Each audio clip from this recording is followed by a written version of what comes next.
along with this next instructional video on LabVIEW. So here I'm going to show you how we can take a signal, and of course we're dealing here with simulated signals, but we have to kind of imagine this would be, the real signal coming off of a probe, such as a temperature probe, or it could even be a voltage or a pH meter even, right?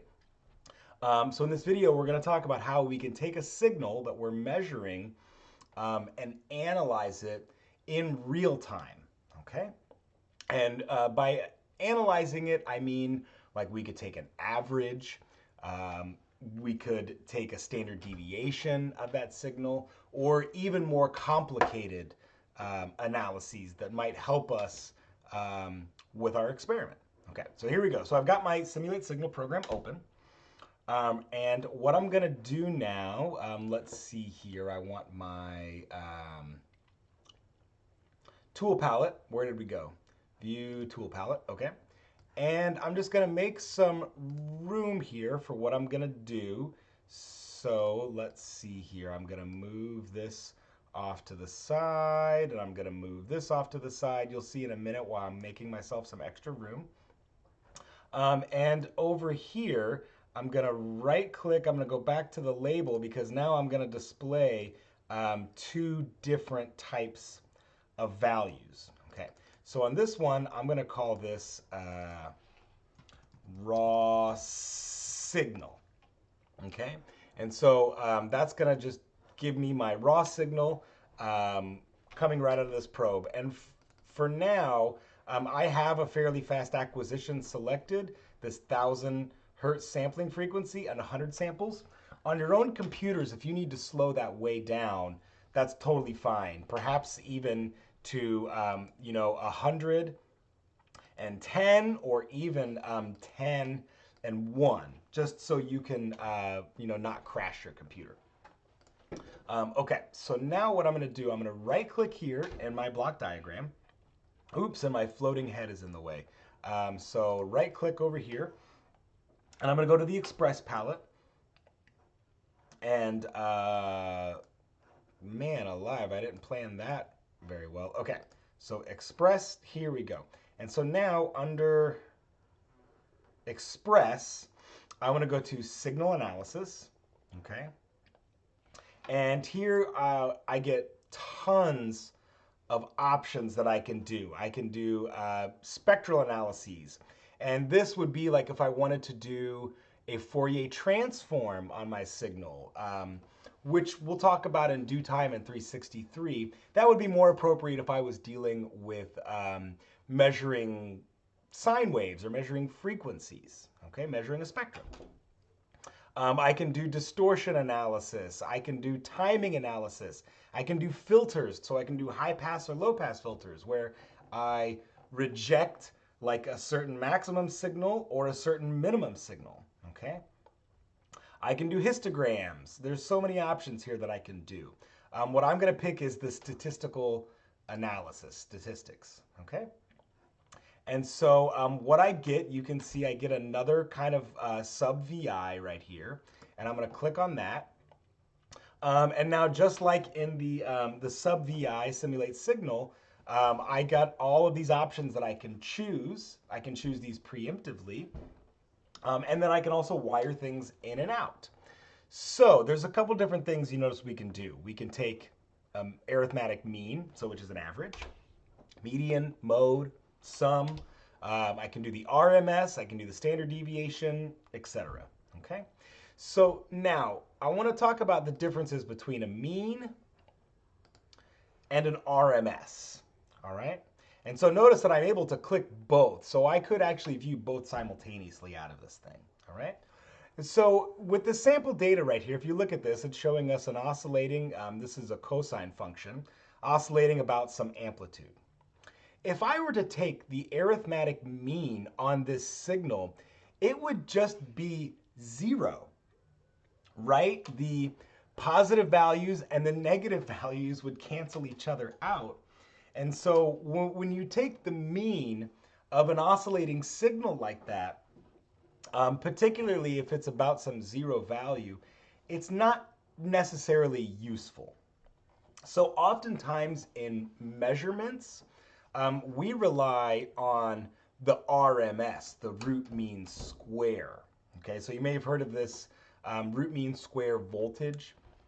And so the reason why we like root mean square for measurements is because by taking the square of the value, we're going to convert all those negative values into positive values, right? And we won't run into this issue of having a zero average about some oscillating sine or cosine function, okay? So we like the RMS value for that reason.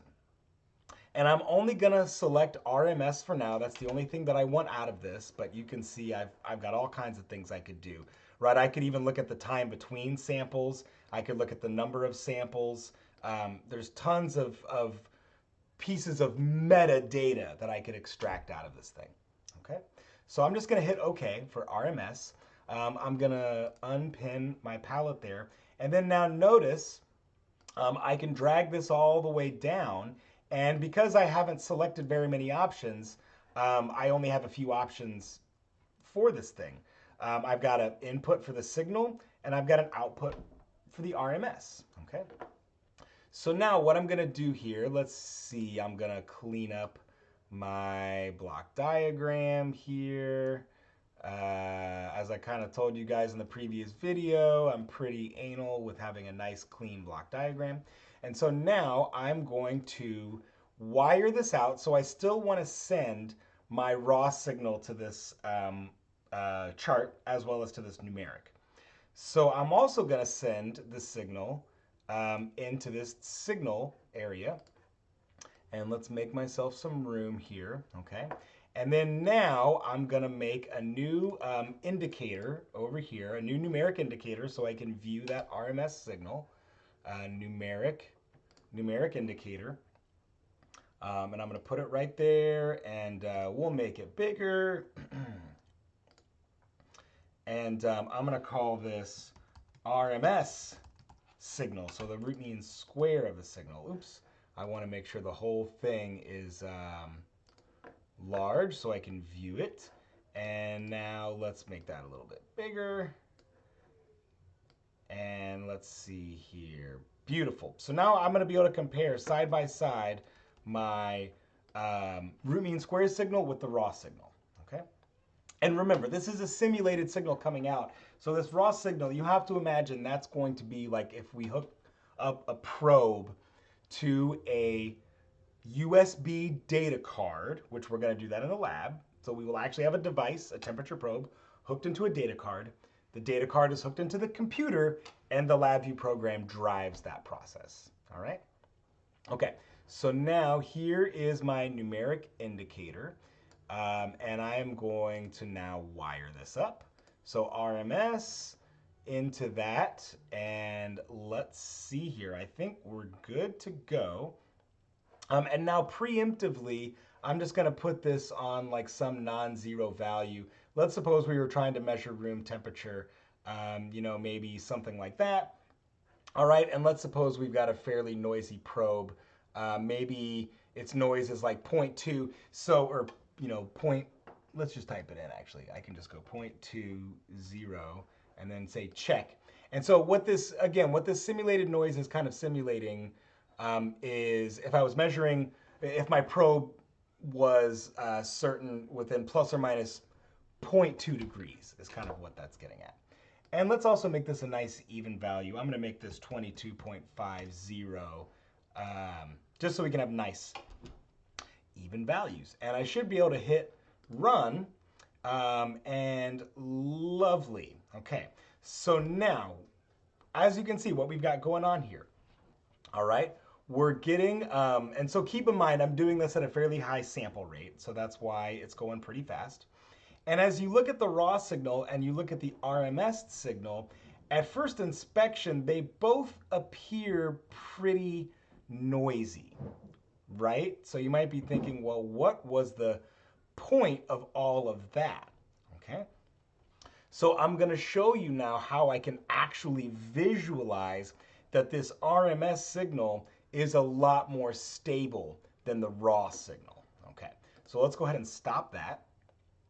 And now what I want to do is I want to take my RMS signal and I also want to send it over to this graph, okay?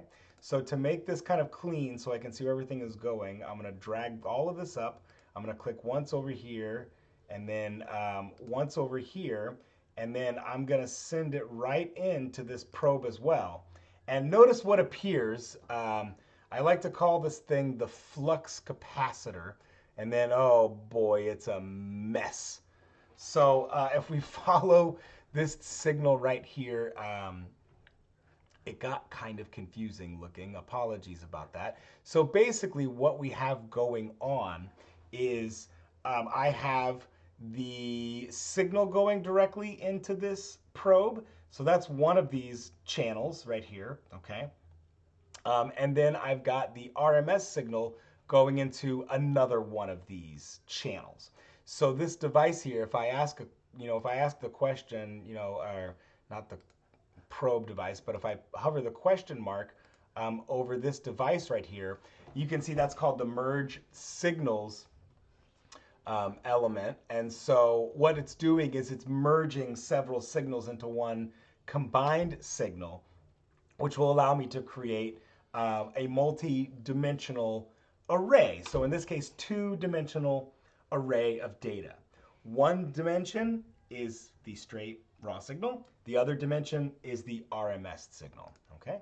And so now on my graph here, all right, I'm gonna go to properties and I'm gonna set up this graph so I can view two signals, or basically two plots at once, all right? And so under plots here, I've got this simulated temperature probe 1, okay?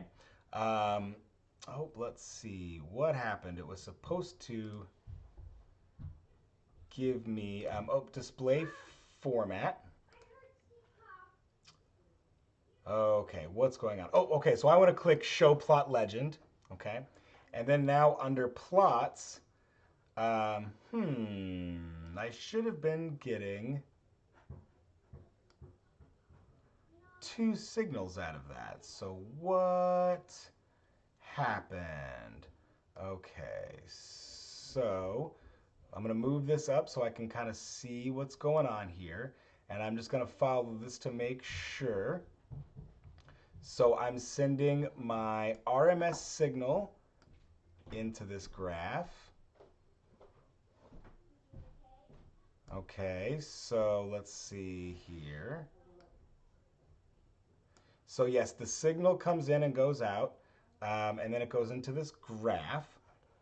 It out. So I have to, after I wired up these two signals into the merge signal input, I needed to run this thing, and now I pushed stop, and then now over here, when I right click and say properties, on my plots, see, aha, I have simulated temperature probe 1, and I have simulated temperature probe 1 RMS. So I'm getting two different waves on the same plot, okay? And so I've told it that I want to show the plot legend, okay? And I'll show you right over here now when I go to this, and I'm going to hover over until I get the, that's what I wanted, was the things. Yes. When I move up, haha, so now you can see I've got both signals there, okay? So now let's right click and go back to properties, and I'm going to make this so I can see that RMS value at the same time as seeing the raw signal value. So over plots, I have already set everything that I want from the raw signal. And now I'm going to go to this RMS, and I'm going to make it data points, and we'll make them fairly large. And you'll see why in a minute I've chosen that so that it's viewable, so that it's a lot more visible. And so now let's hit OK, and I should be able to push run. And beautiful, look at that. So the white data points you're seeing are the raw signal, and those red data points are the RMS signal. And you can see the RMS is definitely a lot more precise, or at least I'm viewing it in a more precise way. Of course, there's going to be error associated with this RMS signal, which will be the standard deviation, right? But all the same, if I was creating this program just to simply read the temperature off of a probe and then record what that temperature is in my lab notebook, by viewing the RMS signal, I'm getting a much more precise value, suspect to some plus minus error, okay? So this is very cool. And of course, if the temperature, let's say if my probe were to be actually, measuring a change in temperature, like let's say I'm boiling a liquid or something's heating, so you can see it's pretty tough to distinguish the value between the RMS and the raw signal. But now, once I've kind of finally let these things settle, if I go in here and right click and say clear chart, now maybe, I'm boiling a liquid or something like this, and my temperature value is stabilized. Once again, you can see my RMS looks a lot cleaner than the raw signal, okay? And of course, if we wanted to, we could add in a standard deviation to that. So let's do that. I'm gonna double click here, and I'm gonna say add the standard deviation. Beautiful, okay. And so now I get another output for that. I'm gonna create a numeric indicator so I could view that standard deviation, and I'll just say stdev RMS signal. And then now we're gonna make that bigger so I can see it. Beautiful. And so now let's see if I wire up straight from the standard deviation. Oops, let's make sure that this numeric is in my loop, okay? And now I'm gonna wire up the standard deviation into that numerical indicator. And I don't wanna worry about graphing it because perhaps I just wanna visually see what the standard deviation is. Let's push run, and fantastic. So this is lovely. So like I said, if I was just interested in writing up this program to have a real-time determination of temperature, and I wanted to be able to record that, easily in my lab notebook, I would maybe report this as 36.8 plus or minus 0.1, okay? But now you might be saying, well, this is a computer, right? There's got to be a more sophisticated way than just looking at it and recording it in my lab notebook. And there absolutely is. And in the next video, which will be the final video for this second week of virtual instruction, I'm going to show you now how we can take these values and send them to a file so that they're saved electronically, and I don't have to try and record all 4 of those digits or whatever. The computer will record those digits for me. Okay, folks, thanks a lot. So make your best effort to recreate what I'm doing here, okay? I'll see you in the next video.